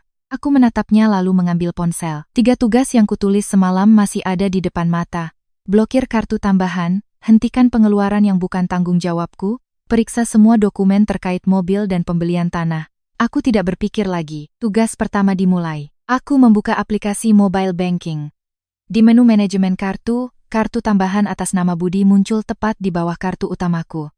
Limit bulanannya tidak sedikit. Sudah lama ia terbiasa menggunakannya. Makan, ngopi, menjamu klien, membeli pakaian, mengisi bensin. Sesekali untuk beberapa gadget yang katanya diperlukan untuk pekerjaan. Setiap akhir bulan, aku yang melunasi semuanya. Dulu aku pikir suami istri tidak perlu terlalu perhitungan. Tapi sekarang aku mengerti, tidak perhitungan bukan berarti satu orang bekerja keras, sementara yang lain menganggapnya sebagai hak yang sudah semestinya. Aku menekan tombol blokir kartu. Layar menampilkan pertanyaan konfirmasi. Aku membacanya sekali lalu menekan setuju. Sebuah notifikasi muncul. Kartu telah diblokir. Aku menatap tulisan itu beberapa detik. Tidak ada rasa puas, tidak ada rasa gemetar, hanya terasa sangat biasa. Seperti aku baru saja mematikan keran air yang sudah terlalu lama terbuka. Setelah itu, aku beralih ke daftar pembayaran otomatis. Beberapa tagihan terkait apartemenku tetap kupertahankan. Listrik, air, iuran pengelolaan, itu adalah tempat di mana aku dan anakku akan terus tinggal. Tapi tagihan yang berhubungan langsung dengan kebutuhan pribadi Budi, kupisahkan. Beberapa layanan yang ia daftarkan, pembayaran rutin untuk klub olahraga, beberapa biaya yang biasa ia bayar dengan kartu tambahanku, aku menghentikan semuanya. Berikutnya adalah cicilan mobil yang digunakan Agus. Aku tidak melakukan apapun tanpa dasar. Aku mengirim pesan ke seorang teman yang bekerja di bidang keuangan, menanyakan prosedur yang jelas dan memintanya membantu memeriksa berkasnya begitu jam kerja dimulai. Aku menulis dengan sangat jelas. Aku perlu tahu tanggung jawab hukumku saat ini. Jika aku ingin berhenti membayarnya, langkah apa yang harus kulakukan? Aku tidak menggunakan kata sita mobil. Tidak mengancam. Tidak terburu-buru. Aku hanya ingin semuanya kembali kepada orang yang seharusnya bertanggung jawab. Sekitar pukul 7, Budi bangun. Ia meregangkan tubuh, melihat jam, lalu masuk ke kamar mandi. 10 menit kemudian, ia keluar sambil mengancingkan kemejanya dan bertanya, "Kamu mau sarapan apa pagi ini?" Aku menatapnya. "Terserah." Ia berkata, "Aku turun beli kopi sekalian. Mau dibelikan bubur atau lontong sayur?" Aku menjawab, "Tidak perlu." Ia mengangkat bahu. "Ya sudah." Ia mengambil ponsel lalu keluar. Aku duduk diam. Sekitar 15 menit kemudian, pintu kamar rumah sakit terbuka dengan kasar. Budi masuk dengan langkah cepat, wajahnya memerah. Di tangannya tidak ada kopi, tidak ada makanan. Ia berjalan lurus ke arahku. "Kamu blokir kartuku?" Aku menatapnya. "Iya." Ia tertegun. Mungkin ia tidak menyangka aku akan mengaku secepat itu. Ia bertanya, "Kenapa?" Aku menjawab, "Karena itu kartu tambahan dari rekeningku." Budi meninggikan suaranya, "Aku tahu itu kartu tambahan. Kenapa tiba-tiba kamu blokir?" Aku berkata, "Tidak tiba-tiba. Mulai hari ini, kamu pakai uangmu, aku pakai uangku." Jawabanku membuatnya terpaku beberapa detik, lalu ia tertawa. Tawa yang bercampur antara marah dan tidak percaya. "Ayu, kamu ini sedang main-main apa?" Aku tidak menjawab. Ia melanjutkan, "Hanya karena beberapa kotak makanan kemarin, kamu sampai memblokir kartu suamimu." Aku menatap lurus ke matanya. "Bukan. Aku memblokirnya karena selama ini kamu sudah terbiasa menggunakan uangku seolah-olah itu uangmu sendiri." Ia mengerutkan kening. "Kita ini suami istri. Kenapa bicaramu seperti itu?" Aku bertanya, "Suami istri, jadi uangku adalah uangmu. Lalu uangmu, uang siapa?" Budi terdiam. Aku melanjutkan, "Setiap bulan kamu transfer uang untuk ibumu, aku tidak melarang. Itu uang hasil kerjamu, kamu punya hak. Tapi mulai hari ini, pengeluaran pribadimu juga gunakan uang hasil kerjamu. Adil, kan?" Wajahnya berubah. Ia bertanya, "Kamu memeriksa rekeningku?" Aku tersenyum sinis. "Rekening bersama, bukan rekening pribadimu." Budi mulai benar-benar marah. Ia berjalan mondar-mandir di dalam kamar. Lalu berkata, "Ayu, jangan berlebihan. Aku turun beli secangkir kopi. Kartunya ditolak di depan banyak orang. Kamu tahu tidak betapa malunya aku?" Mendengarnya aku hanya merasa geli. Aku bertanya, "Kamu malu karena tidak bisa membeli kopi? Sementara aku terbaring di sini 5 hari makan bubur nasi putih, saat makanan kiriman ibuku diberikan kepada orang lain, apa kamu pikir aku tidak malu?" Ia diam. Aku berkata, "Kamu punya penghasilan sendiri. Tidak ada yang melarangmu minum kopi. Kamu hanya harus membayar kopimu dengan uangmu sendiri. Apa itu tidak adil?" Budi tidak bisa menjawab. Ia menarik kursi dan duduk. Beberapa saat kemudian, ia berkata, "Baik, kamu mau jelas-jelasan? Ya sudah. Aku tidak butuh uangmu." Aku mengangguk. "Bagus, aku juga berharap begitu." Ia menoleh menatapku.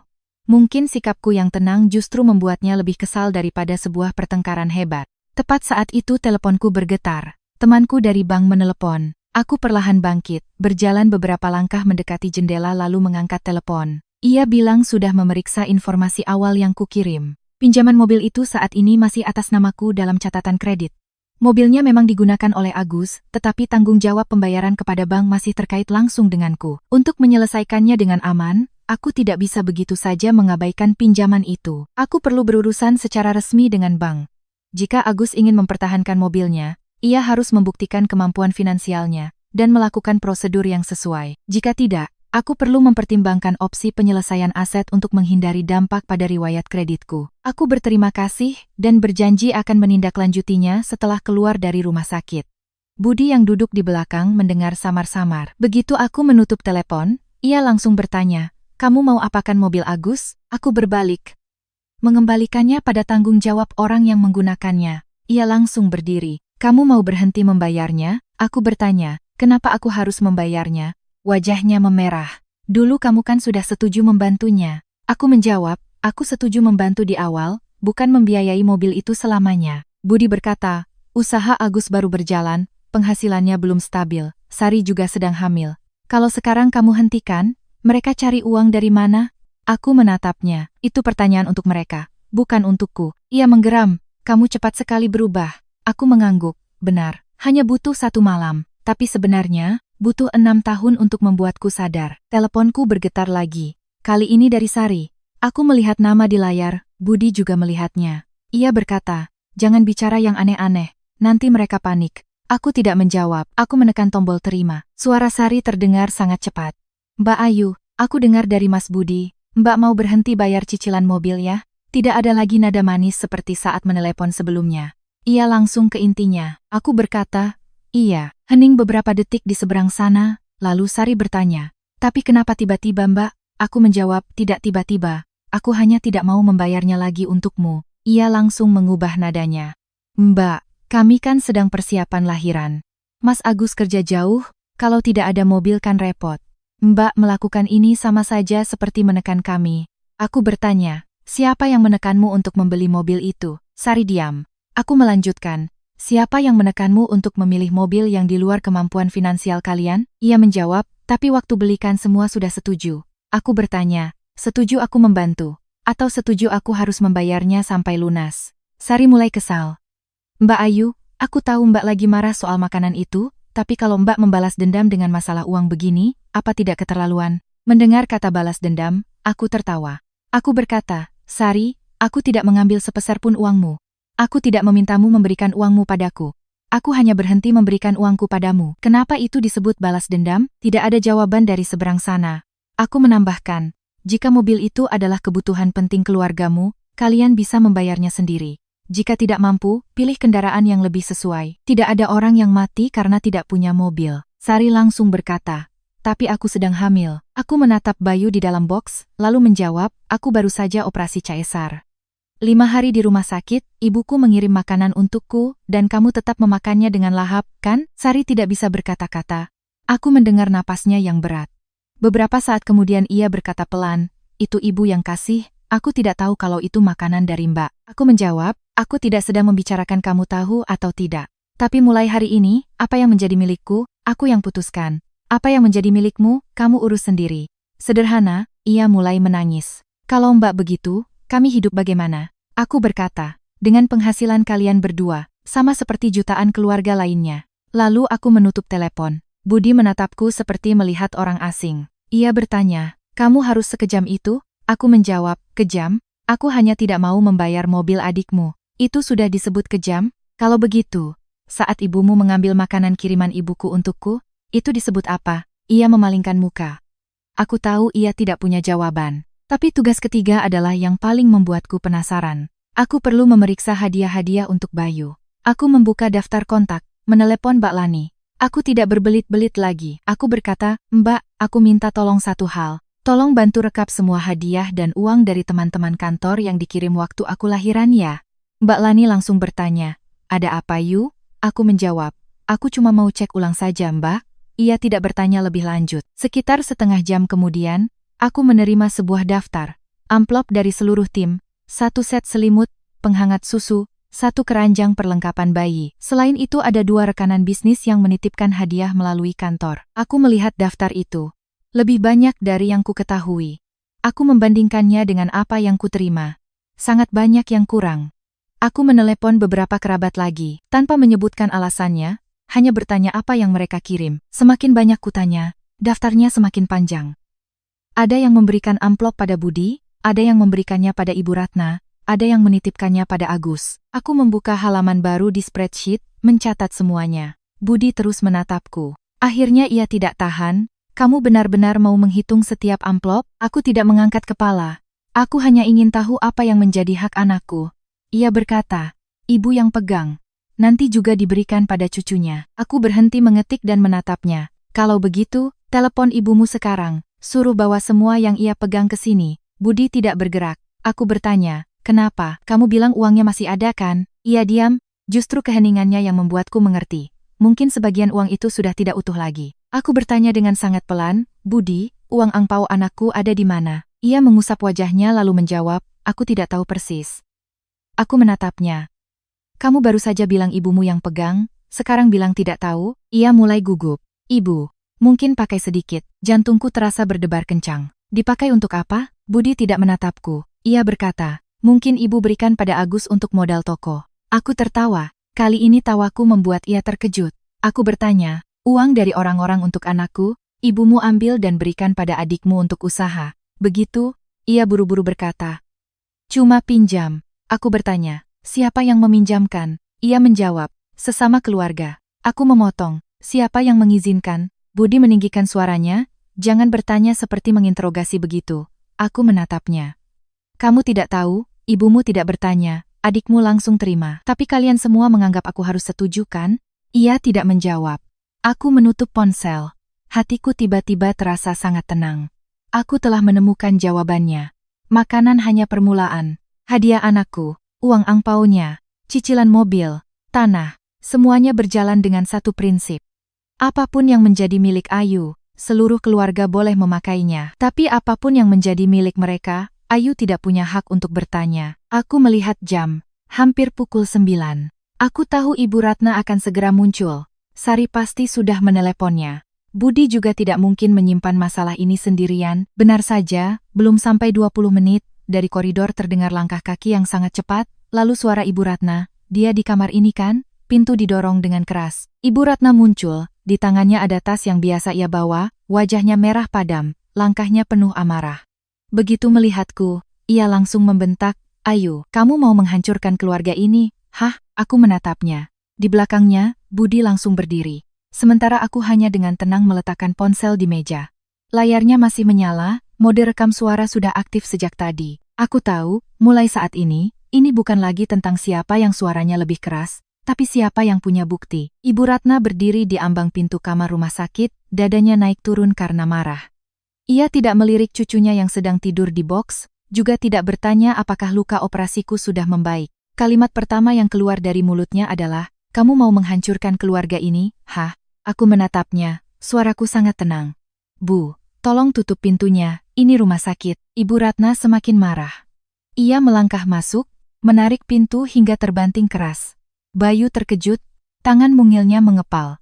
Aku langsung menoleh ke arah anak. Untungnya, ia hanya bergerak sedikit lalu tertidur lagi. Aku berbalik. Bu, tolong bicara pelan-pelan. Ibu Ratna berkacak pinggang. Kamu masih berani menyuruhku bicara pelan? Kamu sudah membuat seisi rumah heboh, sekarang masih mau mengajariku? Budi buru-buru mendekat. Bu, tenang Bu. Ibu Ratna menepis tangan putranya. Tenang bagaimana? Lalu ia menunjuk lurus ke wajahku. Tadi pagi Sari meneleponku sambil menangis. Dia bilang kamu mau menghentikan cicilan mobil mereka. Budi juga bilang kamu memblokir kartunya. Apa maksudmu melakukan semua ini? Aku menjawab, saya tidak menghentikan uang siapapun Bu. Ibu Ratna membentak, masih mengelak. Aku menatapnya. Uang untuk membeli mobil itu uang saya, pinjamannya atas nama saya, dan cicilan bulanannya juga dari rekening saya. Sekarang saya tidak mau membayarnya lagi untuk mereka. Itu saja. Ibu Ratna tersenyum sinis. Bicaramu enteng sekali. Adikmu sedang kesulitan, Sari sedang hamil. Kamu sebagai kakak melihat adikmu susah malah diam saja? Aku bertanya. Lalu 5 hari yang lalu saat saya baru operasi caesar, apa ibu melihat saya susah? Ibu Ratna terdiam. Aku melanjutkan. Ibu saya mengirim makanan, ibu mengambilnya dan memberikannya pada Sari. Saya tanya satu hal, Bu, saat ibu membuka termos milik ibu saya, Apa Ibu pernah berpikir bahwa saya sedang makan bubur nasi putih di rumah sakit? Wajah Ibu Ratna memerah. Ia langsung berkata, cuma beberapa makanan saja kamu ungkit terus. Aku mengangguk. Benar, hanya beberapa makanan. Lalu kenapa Ibu tidak memberitahu saya sebelum mengambilnya? Ia diam. Aku bertanya lagi, jika Ibu merasa itu hal yang wajar, kenapa Ibu menyembunyikannya? Ibu Ratna langsung meninggikan suaranya. Saya ini ibu mertuamu. Saya lihat apa yang perlu diatur di rumah ini, ya saya atur. Sari sedang mual, saya kasihan, jadi saya berikan padanya. Kamu kan tidak kekurangan apa-apa? Lagi-lagi kalimat itu. Aku tidak kekurangan apa-apa. Tiba-tiba aku mengerti. Kalimat itu telah menjadi kunci yang digunakan seluruh keluarga ini untuk membuka setiap pintu yang menjadi milikku. Karena aku punya uang, karena penghasilanku besar, karena aku bisa membelinya lagi, maka barang-barangku boleh diambil. Aku bertanya, lalu bagaimana dengan selimut Bayu? Ibu Ratna mengerjapkan mata. Selimut apa? Aku membuka ponsel, menunjukkan foto Sari yang sedang memegang selimut itu di hadapannya. Ini hadiah dari rekan-rekan kerja saya untuk anak saya. Kenapa ada di rumah Sari? Ibu Ratna meliriknya sekilas lalu berkata, cuma selimut saja, anak kecil manapun bisa pakai. Aku tersenyum sinis. Lalu bagaimana dengan amplop dari orang-orang yang menjenguk Bayu? Kali ini Ibu Ratna tidak langsung menjawab. Budi yang berdiri di sampingnya pelan-pelan memanggil, Bu. Ibu Ratna menoleh dan memelototi putranya. Aku menatap keduanya. Saya tanya lagi, di mana uang angpau anak saya? Ibu Ratna berkata, saya yang simpan. Aku bertanya, masih utuh? Ia mulai kesal. Kamu bertanya begitu maksudnya apa? Aku mengulangi, masih utuh? Ruangan menjadi hening. Aku menatap wajahnya. Hanya dengan melihatnya saja, aku sudah tahu jawabannya. Aku berkata, Budi bilang ibu mengambil sebagian untuk modal usaha Agus? Benar? Ibu Ratna langsung menoleh ke putranya. Kamu yang bilang padanya? Budi gugup. Aku cuma. Ibu Ratna langsung memarahinya. Dasar laki-laki tidak bisa jaga mulut. Aku tertawa. Baru pada saat ini ia menyadari bahwa ia baru saja mengaku. Aku bertanya, uang dari orang-orang untuk cucu ibu ambil dan berikan pada putra bungsu ibu tanpa bertanya pada orang tua anak itu. Ibu merasa itu benar? Ibu Ratna berkata, Agus kan pamannya. Uangnya masih di dalam keluarga, tidak lari kemana-mana. Nanti kalau usahanya berhasil kan untungnya untuk seluruh keluarga juga. Aku bertanya, keluarga yang mana? Ia menatapku. Aku melanjutkan, toko Agus atas nama Agus, mobil yang mereka pakai, tanah yang ibu beli bersama Agus. Uang saya masuk ke sana semua, tapi ibu menyebutnya aset keluarga. Lalu, bagian saya di mana? Ibu Ratna mulai gugup. Ia berkata, kamu perhitungan sekali dengan keluarga sendiri. Hidup begitu capek. Aku mengangguk. Saya juga berpikir begitu. Mungkin saya memang tidak seharusnya hidup seperti ini lagi. Raut wajahnya berubah. Maksudmu apa? Belum sempat aku menjawab, ia sudah menoleh ke Budi. Kamu diam saja di situ? Istrimu kurang ajar begitu kamu tidak bisa bilang apa-apa? Budi menatapku. Ia berkata dengan suara pelan, Ayu, sudahlah. Aku bertanya, sudah apanya? Ia berkata, ibu lagi emosi, nanti di rumah saja dibicarakan. Aku menggeleng.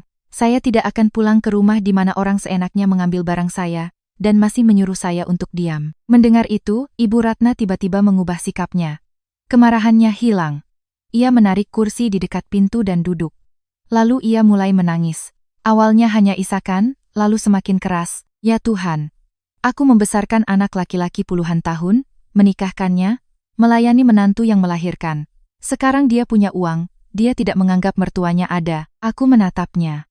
Drama ini sudah sering kulihat. Setiap kali ia menginginkan sesuatu dan aku tidak setuju, ia akan menghela napas. Jika masih tidak berhasil, ia menangis. Lalu ia akan menyebut-nyebut almarhum suaminya.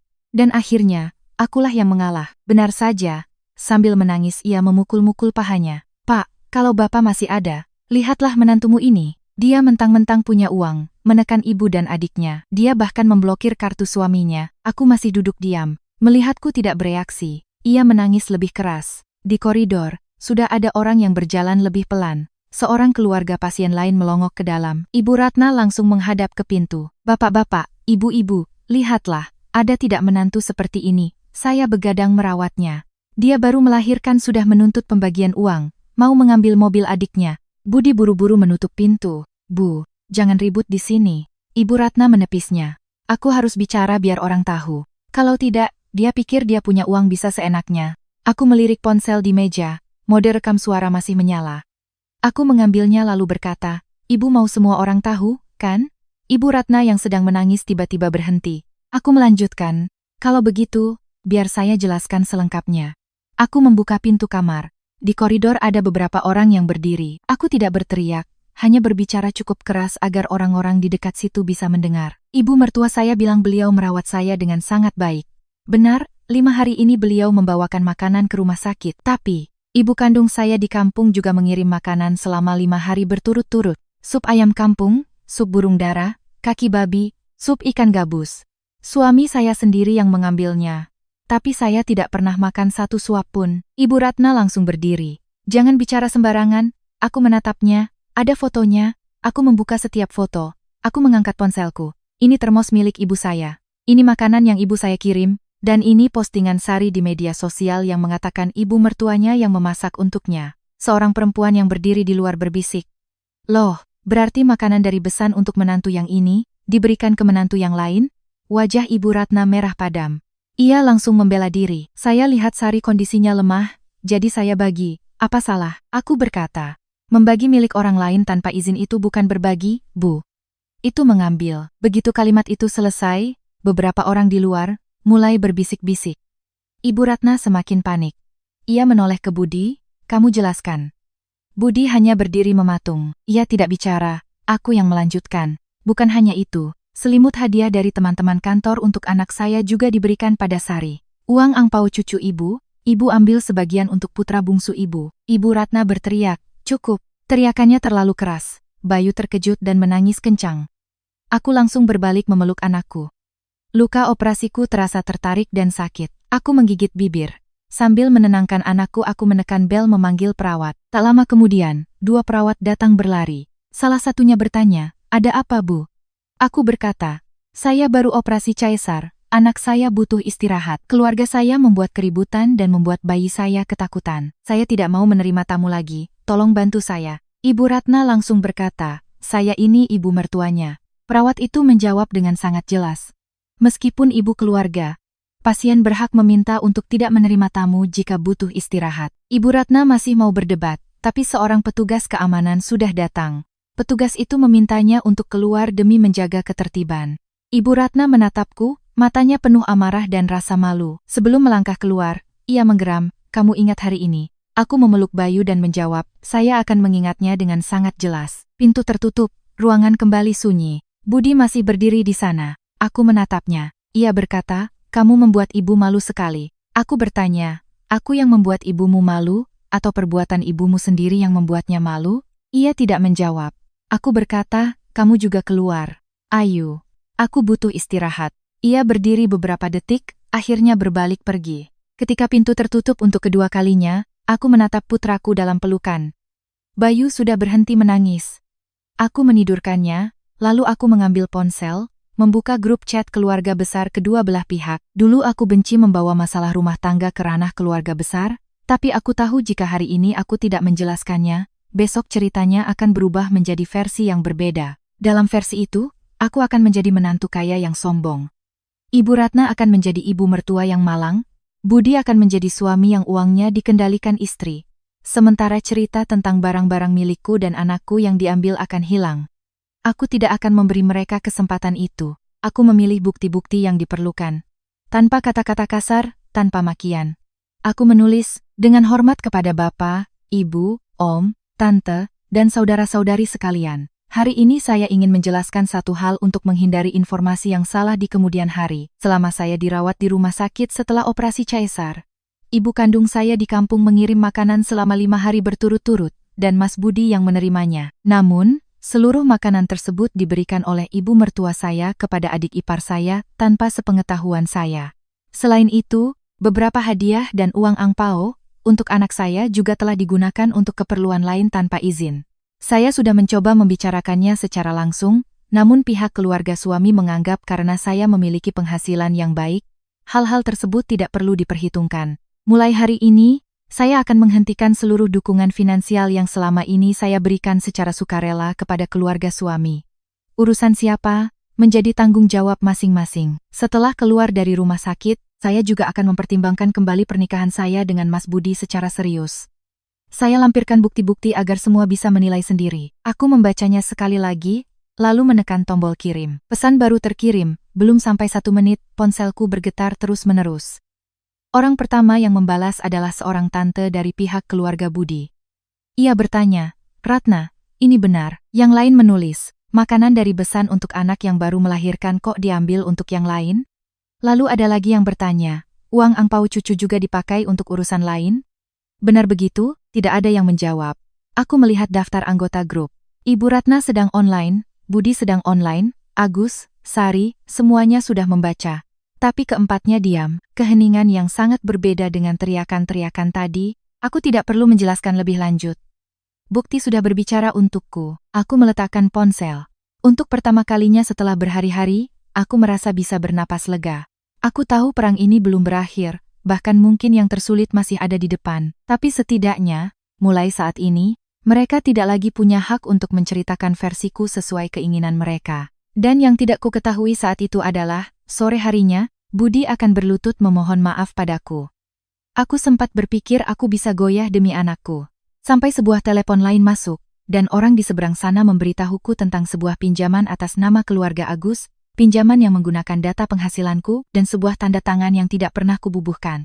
Sore itu, kamar rumah sakit terasa sangat sunyi. Setelah keributan pagi hari, tidak ada seorang pun dari keluarga suamiku yang muncul. Ponselku terus menyala karena pesan di grup keluarga. Ada yang bertanya, ada yang menyalahkan Ibu Ratna, ada yang menasihatiku untuk tenang karena baru melahirkan. Aku tidak menjawab lagi. Apa yang perlu kukatakan? Sudah kukatakan, aku tidak ingin mengubah masalah keluarga menjadi perdebatan panjang yang tak berujung. Bayu terbaring di sampingku, tidur dengan sangat nyenyak. Sambil memandangnya, aku memikirkan hari-hari yang akan datang. Aku tahu aku bisa hidup tanpa Budi. Finansial bukan masalah, tempat tinggal juga bukan masalah. Satu-satunya hal yang membuatku ragu adalah anakku. Sekecewa apapun aku masih berharap Bayu bisa tumbuh di rumah yang memiliki ayah dan ibu. Mungkin karena itulah, ketika Budi kembali di akhir sore, aku masih mengizinkannya masuk. Ia tidak lagi menunjukkan kemarahan seperti pagi tadi. Kemejanya kusut, rambutnya acak-acakan, matanya merah. Ia menutup pintu dengan sangat pelan lalu berdiri di ujung tempat tidur. Aku tidak memandangnya lama. Aku bertanya, "Ada apa?" Budi tidak menjawab. Ia berjalan mendekat, lalu di luar dugaanku, ia berlutut. Tepat di samping tempat tidurku. Aku menatap ke bawah. Selama 6 tahun pernikahan, aku belum pernah melihat Budi dalam kondisi seperti ini. Ia meraih ujung selimut. "Ayu, aku salah. Aku diam." Ia melanjutkan. "Aku tahu sekarang, aku bilang apapun kamu tidak akan percaya, tapi aku mohon, beri aku satu kesempatan." Aku menatap wajah suamiku. Jika ini adalah diriku seminggu yang lalu, pemandangan ini mungkin akan meluluhkan hatiku. Aku pernah mencintainya, pernah berpikir akan hidup bersamanya sampai tua. Tapi sekarang, yang kulihat bukanlah pria yang kucintai, melainkan seseorang yang baru menyadari nilai istrinya ketika semua keuntungan yang ia nikmati terancam hilang. Aku bertanya, "Kamu minta maaf untuk apa?" Budi buru-buru berkata, "Semuanya. Soal makanan, soal uang anak, soal ibu, soal Agus, aku salah semua." Ia menunduk. Ia bilang ia hanya terbiasa berpikir bahwa dalam satu keluarga tidak perlu ada perbedaan. Ia pikir karena penghasilanku besar, pengeluaran-pengeluaran itu tidak akan berarti apa-apa. Ia bilang ia tidak menyangka semua itu akan menyakitiku sedalam ini. Aku bertanya, "Kamu benar-benar tidak menyangka?" Ia diam. Aku berkata, "Aku baru saja operasi, ibuku mengirim makanan, kamu memberikannya pada orang lain. Kamu melihatku makan bubur nasi putih selama 5 hari. Kamu masih tidak menyangka?" Budi menunduk lebih dalam. Aku minta maaf. Aku bertanya lagi, "Uang dari teman-teman kantorku untuk anakku, kamu berikan pada ibumu, dan ibumu memberikannya pada Agus. Kamu masih tidak menyangka?" Ia berkata, "Aku salah." Aku tersenyum tipis. Kata "aku salah" hari ini terdengar sangat murah. Budi mengangkat kepala, air matanya mulai mengalir. Ia berkata, "Ayu, aku tahu kamu marah. Kamu mau memukulku? Silakan. Mau aku minta maaf pada ibumu, akan kulakukan. Mau ibuku datang minta maaf, akan kupaksa. Aku akan suruh Agus mengembalikan uang itu. Aku akan ambil kembali semua hadiah Bayu. Mulai sekarang, seluruh gajiku akan kuberikan padamu. Aku tidak akan membela ibu lagi. Aku hanya mohon, jangan ceraikan aku." Ia menoleh ke arah boks bayi. "Anak kita baru lahir, dia butuh ayah." Kalimat itu membuat hatiku goyah. Aku menoleh menatap Bayu. Anakku tidur dengan pulas, sama sekali tidak tahu bahwa orang tuanya sedang berada di ambang pintu yang bisa mengubah seluruh hidupnya. Melihatku diam, Budi langsung melanjutkan, lihatlah anak kita. Kita sudah menunggunya bertahun-tahun. Masa baru lahir sudah harus kehilangan keluarga yang utuh? Beri aku satu kesempatan terakhir, aku akan berubah. Aku janji. Aku memejamkan mata. Sejujurnya, aku goyah. Bukan karena air mata Budi, tapi karena Bayu. Aku berpikir, bagaimana jika Budi benar-benar berubah? Bagaimana jika ia hanyalah seorang pria lemah yang terlalu lama berada di bawah pengaruh ibunya? Bagaimana jika setelah guncangan ini, ia bisa belajar menjadi suami dan ayah yang baik? Aku belum sempat menemukan jawabannya ketika teleponku bergetar. Sebuah nomor tak dikenal menelepon. Aku melihat layar. Budi masih berlutut. Aku mengangkat telepon. Halo, di seberang sana terdengar suara seorang pria. Ia memperkenalkan diri sebagai pihak yang membantu memeriksa riwayat kreditku sesuai permintaan yang kukirim melalui temanku pagi tadi. Aku duduk tegak. Ia berkata, Ibu Ayu, dari pemeriksaan awal kami, ada satu masalah yang sebaiknya Ibu verifikasi segera. Aku bertanya, masalah apa Pak? Ia menjawab, selain pinjaman mobil, data penghasilan Ibu juga muncul dalam satu berkas pinjaman modal usaha yang terkait dengan Bapak Agus. Jantungku berdebar kencang. Aku bertanya, bisa diulangi Pak? Pria itu mengulangi. Ada satu pinjaman untuk kegiatan usaha. Di dalam berkasnya ada dokumen bukti penghasilan atas nama Ibu. Selain itu, ada juga surat pernyataan kesanggupan finansial dengan tanda tangan yang mirip dengan nama Ayu. Tanganku terasa dingin. Aku bertanya, bagaimana status pinjaman itu sekarang? Ia berkata, masih ada kewajiban finansial yang belum selesai. Kemudian ia mengingatkanku untuk memeriksa berkas aslinya secara langsung dan tidak membuat kesimpulan sebelum mencocokkan semuanya. Aku berterima kasih, lalu menutup telepon. Ruangan menjadi sunyi. Aku tidak lagi menatap ponsel. Aku menatap Budi. Ia masih berlutut di hadapanku, tapi wajahnya sudah pucat pasi. Hanya dengan melihat reaksinya, aku tahu. Ia tahu masalah ini. Aku bertanya, pinjaman Agus itu, apa masalahnya? Budi tidak menjawab. Aku mengulangi, tatap aku. Ia perlahan mengangkat kepala. Aku bertanya, kamu tahu? Bibirnya bergerak-gerak. Beberapa saat kemudian ia baru berkata, aku tahu sedikit. Aku tertawa. Sedikit? Ia buru-buru menjelaskan. Ayu, dengarkan aku dulu. Aku memotong, aku sedang mendengarkan. Bicaralah. Budi bangkit dari lantai. Kedua tangannya gemetar. Ia berkata, sekitar setahun yang lalu, toko Agus butuh tambahan modal. Agus sulit mendapatkan pinjaman. Ibu Ratna meminta Budi mencari cara untuk membantu. Ia telah mengambil beberapa dokumen penghasilanku yang dulu pernah kuberikan padanya untuk mengurus asuransi dan keperluan keluarga. Aku bertanya, lalu? Ia menunduk. Aku berikan pada Agus untuk melengkapi berkasnya. Telingaku terasa berdengung. Aku bertanya lagi, lalu tanda tangannya. Budi diam. Aku menatapnya. Budi, tanda tangan itu dari mana? Ia berkata sangat pelan. Aku pikir, kamu akan setuju. Rasa dingin menjalar di tulang punggungku. Aku bertanya, tanda tangan itu dari mana? Ia menelan ludah. Agus yang bawa suratnya, waktu itu mendesak sekali. Ibu terus bilang ini hanya formalitas. Aku yang tanda tangan, aku menatapnya. Tidak menangis, tidak berteriak. Aku bahkan terkejut dengan betapa tenangnya diriku. Aku bertanya, kamu memalsukan tanda tanganku. Ia buru-buru berkata, aku tidak bermaksud mencelakaimu. Aku bersumpah. Ibu bilang pinjaman itu Agus yang akan bayar. Ini hanya agar berkasnya lebih meyakinkan dan bisa disetujui. Aku pikir paling lama beberapa bulan juga selesai. Aku menatap pria di hadapanku. Baru beberapa menit yang lalu ia berlutut memohon kesempatan demi anak kami. Sekarang ia sendiri yang mengaku telah menggunakan dokumenku dan memalsukan tanda tanganku untuk sebuah pinjaman yang sama sekali tidak ku ketahui. Aku bertanya, kalau toko Agus rugi bagaimana? Ia tidak menjawab. Kalau mereka tidak bisa bayar bagaimana? Ia menunduk. Kalau hari ini aku tidak memeriksanya, kamu berniat menyembunyikannya sampai kapan? Masih tidak ada jawaban. Aku berkata, kamu tahu apa yang paling mengerikan? Budi menatapku. Aku menunjuk ke arah Bayu. Bukan soal kamu mengambil seekor ayam dari ibuku, bukan soal selimut, bukan juga soal uang angpau. Kamu telah mempertaruhkan keamanan finansialku dan anakku pada sebuah utang yang tidak ku ketahui. Dan kamu masih pulang ke rumah, makan nasi yang kubeli, tinggal di apartemen yang kubeli, menggunakan kartuku, dan mengatakan padaku bahwa semua ini demi keluarga. Budi menangis, ia melangkah maju. Ayu, aku akan perbaiki semuanya. Aku mengangkat tangan, jangan mendekat. Ia berhenti. Aku berkata, Tadi kamu bertanya apakah aku bisa memberimu kesempatan demi Bayu. Sekarang aku jawab, tidak. Budi menggelengkan kepala terus-menerus.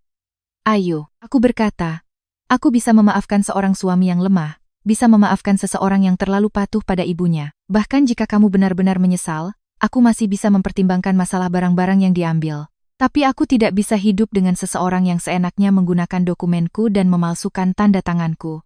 Itu bukan lagi masalah keluarga, itu adalah batas terakhir. Budi berkata, aku hanya ingin membantu adikku. Aku menjawab, kalau begitu gunakan namamu, gunakan gajimu, gunakan asetmu. Kenapa menggunakan namaku? Ia tidak bisa menjawab. Aku menatap lurus ke matanya. Karena jauh di dalam hatimu, kamu tahu, kamu ingin menjadi anak yang berbakti dengan uang istrimu, ingin menjadi kakak yang baik dengan aset istrimu, ingin menjadi pria yang dermawan, tapi yang menanggung risikonya selalu aku. Budi menunduk dalam-dalam. Aku memanggil perawat, mengatakan aku butuh istirahat. Budi mengerti. Ia tidak memohon lagi. Sebelum pergi, ia berdiri lama di pintu. Ia berkata, aku minta maaf. Aku tidak menjawab. Pintu tertutup. Kali ini aku tahu, pintu di antara kami juga telah tertutup. Setelah keluar dari rumah sakit, hal pertama yang kulakukan bukanlah pulang untuk bertengkar dengan Ibu Ratna. Aku bekerja sama dengan konsultan hukum, memeriksa setiap dokumen, setiap tanda tangan, setiap kewajiban finansial. Bagian mana yang menjadi tanggung jawabku, ku selesaikan sesuai aturan. Bagian mana yang ada indikasi penggunaan informasiku tanpa izin, ku minta untuk diklarifikasi. Aku tidak mengancam akan memenjarakan siapapun, tidak berkoar-koar akan balas dendam. Aku hanya mengatakan satu kalimat pada Budi dan Agus, siapa berbuat, dia bertanggung jawab. Cicilan mobil tidak lagi kubayar. Uang angpau Bayu diminta untuk dikembalikan penuh. Hadiah-hadiah yang masih ada juga dibawa pulang.